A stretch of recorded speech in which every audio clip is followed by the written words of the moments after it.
On connaît à présent l'affiche de la finale de la CAN 2026. Le Maroc rejoint le Sénégal en finale après une séance de pénalty stressante et d'anthologie. Comme je vous l'avais dit dans ma vidéo sur les demi-finales, Bounou a fait la différence. Il n'y a qu'à regarder cet arrêt avec une main ferme qui fait chavirer le stade tout entier. J'ai plutôt été inspiré sur mes pronos pour les demi-finales. Je vous avais donné la victoire du Sénégal remboursée 6 matchs nuls et le Sénégal a fait le travail grâce à un très beau but de leur maestro Sadio Mané. Quant aux Marocains, je vous avais donné la victoire du Maroc remboursée 6 matchs nuls. Le pari est donc remboursé puisque les deux équipes ont fait match nul dans le temps réglementaire. La logique est respectée, on a donc une très belle finale Maroc contre Sénégal. Les Marocains ont la possibilité de remporter devant leur public la deuxième CAN de leur histoire, 40 ans après leur premier sacre. Le Sénégal, quant à lui, participe à sa troisième finale sur les 4 derniers CAN et un titre en 2021. Alors, avantage au Sénégal sur l'expérience? Justement, je ne le pense pas et je vous explique pourquoi.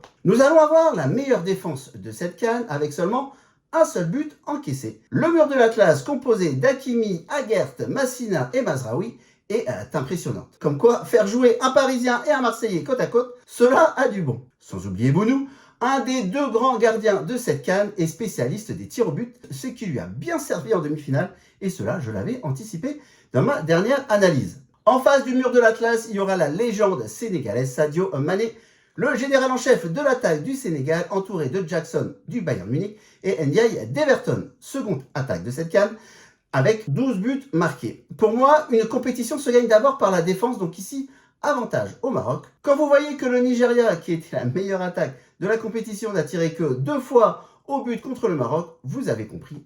Bon courage à l'attaque sénégalaise. Mais le plus gros problème du Sénégal, c'est surtout la perte de leur capitaine. Le défenseur central Koulibaly est blessé et de toute façon suspendu pour la finale.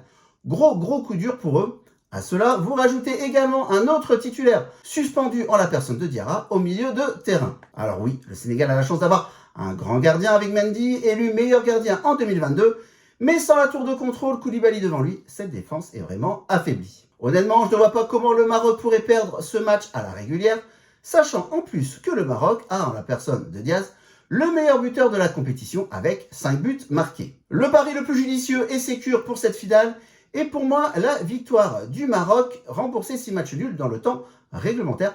La cote est de 1,5 à 1,45 selon les bookmakers. Vibrez bien durant cette finale, n'oubliez pas de vous abonner à la chaîne et surtout, pour parier gagnant, il faut parier intelligemment. Au revoir à tous.